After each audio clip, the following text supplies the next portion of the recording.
Ito for today's video, ayoko na makisali sa mga kaguluhan sa mundo for now. Kaya ayan, magluluto na lang ako ng ginataang manok na may kalabasa at, sitaw. So ayan ang ingredients ko. Matipid at simpleng ulam. So, tara, panoorin nyo ang aking pagluluto. Charot! Vlogger yan. Ang video na ito ay hindi cooking show at napakadali at napakasimple lang naman ang putahing ito. Kaya panoorin nyo na lang at pakinggan ang aming conversation ng aking baby Ejipino. Sa 2 taong ito ay nako, napakakulit at napakabibo. Panoorin nyo. What's that? Mushmel wadi. Mommy will buy later. Oh. دي مش حلوة دي.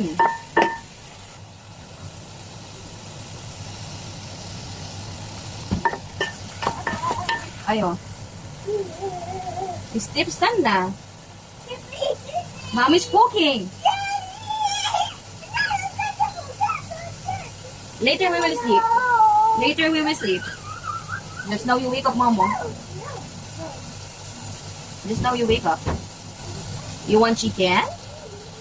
You want chicken? Oh. Halas, Mommy will cook chicken. Yes. Mommy's cooking chicken. Wow. O diba nakakatuwa, parang may kausap na akong matanda.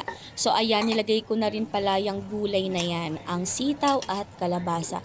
Alam nyo ba kung anong sikreto ko dito para mas matipid din sa coconut o gata? Kasi dito sa UAE, bihira lang akong gumamit ng fresh na coconut. Kasi nga, alam mo yon, mahal. So ang ginagamit ko talaga is powder. So ang ginagawa ko, pinakukuluan ko muna siya sa normal na tubig. Tingnan nyo, napasigaw pa ang anak ko. At palalambutin ko yung gulay at manok ng mga 30 minutes. O, diba? Nakakuha na naman kayo ng tipid tips sa akin. Charot. Pero nasa sa inyo yon. Pero para sa akin, kapag nilagay mo naman yung coconut milk dyan, ganun pa din yung lasa niya, walang pagkakaiba. Kasi syempre lalagyan mo siya ng pampalasa, depende sa inyo kung susundin nyo yung tips ko, 'di ba? So ayan, this time talagang umiiyak na yung anak ko kasi nag-aagawan nga kami sa telepono. Ayaw ko kasi siyang pagamitin masyado ng mobile, pero saglit lang siyang umiyak niyan. After niya, pinagbigyan ko lang siya ng mga ilang minuto and then kinuha ko na rin ang mobile ko. So ayan, luto na ang aming ulam for today.